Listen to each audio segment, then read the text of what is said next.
Այժմ գտնվում ենք Էջմիածնի կենտրոնում Արցախյան բոլոր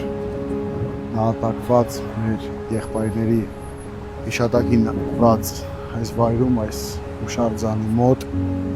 հետաքրքիր մի, այսպես ասած, հուշարձան է, այստեղ 90-ականների Արցախյան առաջի պատերազմից տուն գրած, հենց կռվի ժամանակ տուն գրած նամակներն են, որ այս հետաքրքիր, այսպես ճարտարապետը այս հուշարձանի հետաքրքիր լուծում է առաջարկել եւ իհարկե 44-օրյա պատերազմում նահատակված մեր քաղաքի, մեր համայնքի, մեր Էջմիածնի շրջանի մեր եղբայրների հուշաքարերն են։ Արցախյան առաջին հերոսամարտում իհարկե մեծ անուրանալի է մեր հայ ժողովրդի, մեր կռվող տղաների դերը եւ նշանակությունը եւ իրենց սխրանքը բնականաբար անմահ է, ոչ մեկ չի մոռացվելու երբեք։ Սակայն ես ուզում եմ, այսպես ասած, մի փոքր առանձնացնել հենց Էջմիածնի ջոկատի, Էջմիածնի շրջանի, Էջմիածնի գյուղերի այն տղաներին, որովհետև շատ ավելի ակտիվ մասնակցություն են ունեցել Արցախյան հերոսամարտին եւ դրա վառապացույցներ չկա մեկ գյուղական համայնք Էջմիածնի շրջանում, որ մտնենք եւ չլինի հուշարձաններ, կոթողներ նվիրված Արցախյան հերոսամարտերի զոհված մեր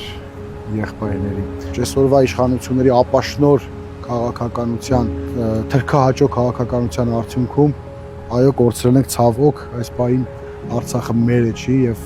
մերը չի առանց մեկ հայ։ Ամբողջապես դատարկվել է այս քաղաքականությունը, եթե չպայքարենք այսօրվա իշխանություններին չհեռացնենք, իրենց ծրագրերը շատ ավելի հեռահար են, այս ամենը մենք ցավոք սրտի միգուցե տեսնենք նաև Հայաստանի Հանրապետությունում, շատ մեծ ցավով եմ ասում, այսօր Նիկոլ Փաշինյանին չէ իրականացնում, ինքը շատ լավ հասկանում է, որ ընտրվելու որևէ շանս չունի, անցել է բացառապես շանտաժի մեթոդի։ Ես չեմ տեսել կյանքում, չեմ լսել որևէ երկրի ղեկավար,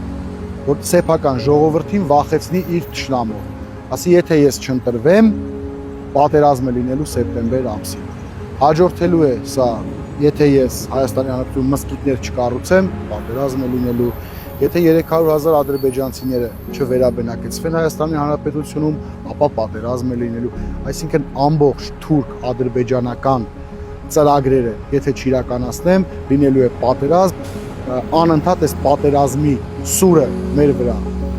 մեր գլխին պահելով, մեր վզին պահելով, փորձելու է իր թուրքական ծրագրերը իրականացնել։